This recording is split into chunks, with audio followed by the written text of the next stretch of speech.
इस देश का वो कौन सा ताकतवर व्यक्ति है जो ये चाहता है कि पत्रकार उसके खिलाफ खबरें ना करें और इसके लिए वो कैसे बड़े पत्रकारों को एक बंद कमरे में बुलाता है, अपने लोगों से मुलाकात करवाता है, उनके सामने नोटों के बंडल रख दिए जाते हैं और उसके बाद कोशिशें की जाती हैं कि वो या तो बंडल ले जाएं या फिर कि इसके पीछे साजिश इस बात की भी थी कि इस देश के एक बड़े पत्रकार को फिर से फंसाया जाए, उसे बदनाम किया जाए। क्या चल रहा है? आज बात अपने पैसे की क्यों करनी पड़ रही है हमें?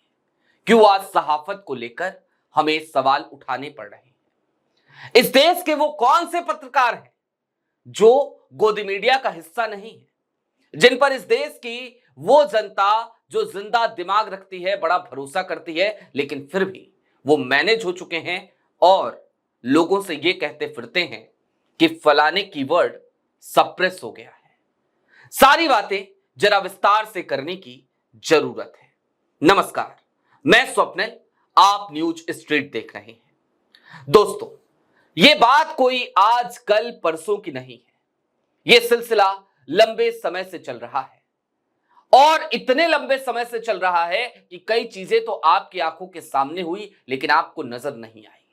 खैर, हालिया घटनाक्रम से शुरुआत करते हैं। इस देश के एक पत्रकार है अभिशार शर्मा। अभिशार शर्मा ने एक अपनी आप बीती अपने चैनल पर सुनाई और उसके बाद देश के लोग ये जानना चाहते हैं कि वो कौन सा ताकतवर शख्स है। उन्होंने इशारों में हालांकि बहुत कुछ बता दिया था, लेकिन आज जरा पर्दे के पीछे जो बातें हैं उनको और खोलकर आपके सामने रखने की जरूरत हमें महसूस होती है। दोस्तों, जरा सोचिए, क्विंट क्या था? एक ऐसा ऑर्गेनाइजेशन जो सीधे तौर पर सत्ता से सवाल किया करता था, लेकिन फिर क्या हुआ?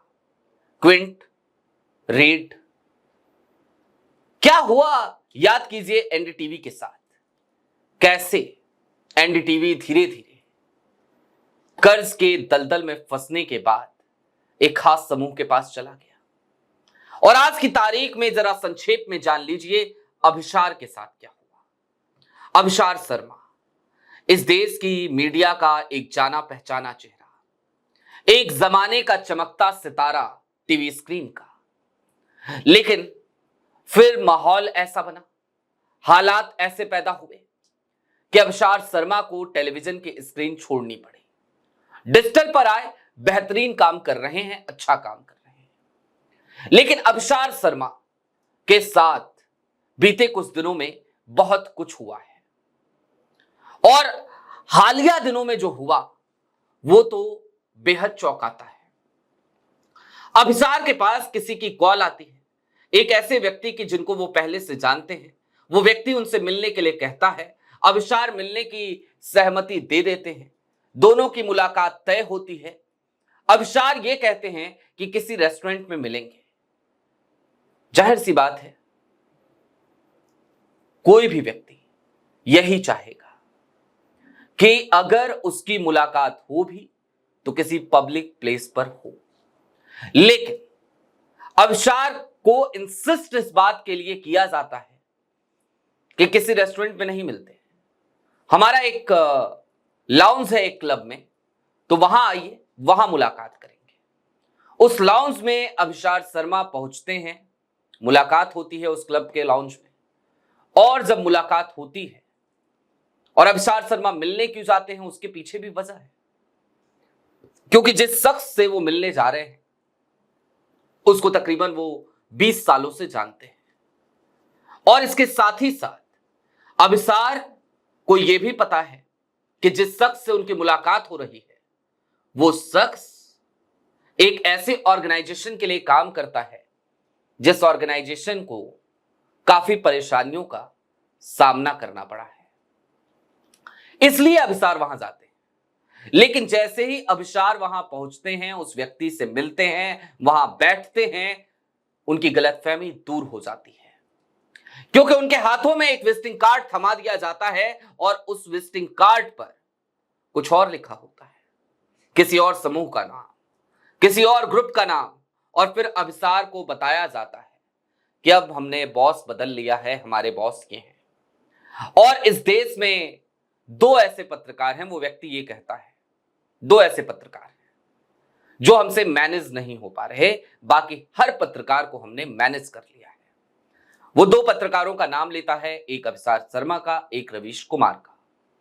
और उसके बाद अभिसार से ये कहा जाता है कि आप उनके बॉस के खिलाफ खबरें मत चलाइए। अभिसार सीधे तौर पे जवाब देते हैं कि मैं कोई एजेंडा नहीं चलाता, मैं वही करता हूं, वही बताता हूं जो खबर होती है। किसी अंतरराष्ट्रीय एजेंसी के जरिए यदि कोई आरोप लगेगा तो हम खबर करेंगे, अंतरराष्ट्रीय अदालत में यदि कोई मामला आएगा तो हम खबर करेंगे। आप समझ रहे होंगे कि वो किसका जिक्र कर रहे थे, किस समूह का जिक्र कर रहे थे, किसके ऊपर हालिया दिनों में अंतरराष्ट्रीय अदालतों में मामले लगे। इसके बाद बात आगे बढ़ती है। अभिसार मना कर देते हैं, कहते हैं कि हम कोई एजेंडा नहीं चला रहे, हम काम करेंगे। अचानक से लाउंज का दरवाजा खुलता है, कोई आदमी अंदर आता है, उसके एक हाथ में नोटों का ठीक ठाक बंडल होता है, दूसरे हाथ में एक ब्राउन कलर का लिफाफा होता है, और उसे लाकर वो मेज पे रख देता है। अभिसार के सामने मेज पर लाखों रुपए पड़े हैं। उनके सामने एक ऐसा शख्स भी बैठा है जिसे वो 20 साल से जानते हैं। लेकिन तभी सामने वाला शख्स उठता है और लाउंज से बाहर निकल जाता है, कमरे से बाहर निकल जाता है। ये बंद कमरे की मुलाकात है। कमरे से जैसे ही वो बाहर निकलता है, उसके बाद अभिसार के मन में बहुत कुछ चलने लगता है। अभिसार तुरंत कमरे से बाहर निकल जाते हैं और अपने किसी दोस्त को फोन करके उससे बात करने लगते हैं। उसी बीच में उन्हें वो सामने बैठा हुआ शख्स जिसने उन्हें बुलाया था वो दिखता है। उसके बाद अभिसार कहते हैं कि अब मैं चलना चाहता हूं, लेकिन वो शख्स अभिसार को फिर से कमरे में लेके जाता है और कहता है, आपको हमारी पेशकश कैसी लगी? अभिसार, पेशकश कैसी लगती है अभिसार को? वो इनकार करते हैं, वापस आ जाते हैं और उसके बाद ये कहानी दर्शकों को बताते हैं। वो रवीश से भी बात करते हैं, लेकिन दरअसल यहां पर थोड़ी देर के लिए ठहरने की जरूरत है और अभिसार ने जो बातें कही उसको भी समझने की जरूरत है। इस देश के वाकई में कुछ ऐसे पत्रकार हैं जो गोदी मीडिया का हिस्सा नहीं है। कुछ ऐसे पत्रकार हैं जिन पर इस देश की जनता अभी भी भरोसा करती है क्योंकि वो सत्ता से सवाल करते हैं। लेकिन यह दुर्भाग्य है कि वो एक खास समूह से मैनेज हो चुके हैं।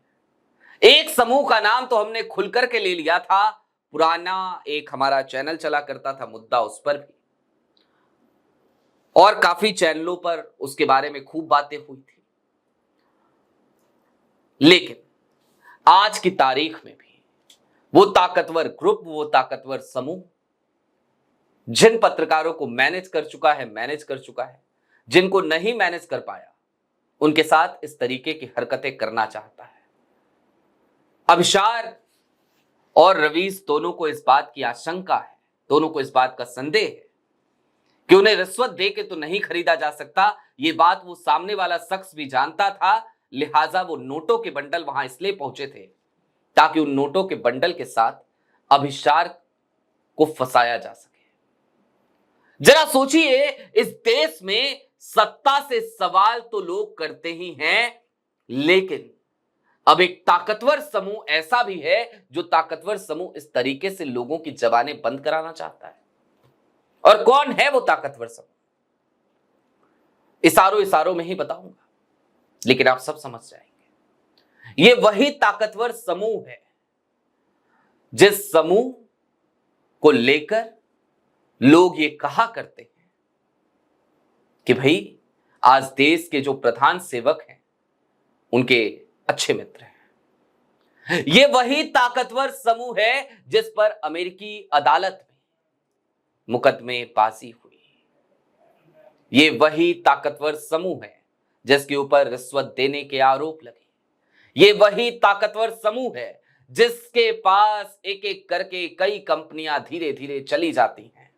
ये वही ताकतवर समूह है जिसने मेन स्ट्रीम मीडिया में बचे हुए एकमात्र ऐसे न्यूज चैनल जो सत्ता से सवाल कर रहा था उसे भी अपनी झोली में लाकर रख लिया। समझदार को इशारा काफी। लेकिन हां, इस देश के दर्शकों से एक बात जरूर कह सकते हैं, आज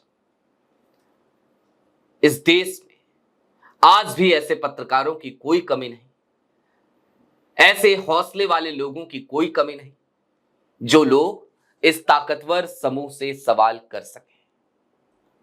और बड़ी सीधी सी बात है जो अभिशार ने कहा, हम एजेंडा नहीं चलाते, हम खबरें होती हैं तो खबरें दिखाते हैं। अभी के लिए दीजिए इजाजत। चलते चलते बस इतनी सी अपील। न्यूज स्ट्रीट एक ऐसा प्लेटफॉर्म है, नया प्लेटफॉर्म है हालांकि, जहां पर सत्ता से सवालों का सिलसिला लगातार जारी रहता है, जारी रहेगा। और इसके साथ ही साथ न्यूज स्ट्रीट एक ऐसा भी प्लेटफॉर्म है जो मैनेज नहीं होता, कॉम्प्रोमाइज नहीं करता। लिहाजा इस चैनल को सब्सक्राइब करते हुए जाइएगा। शुक्रिया।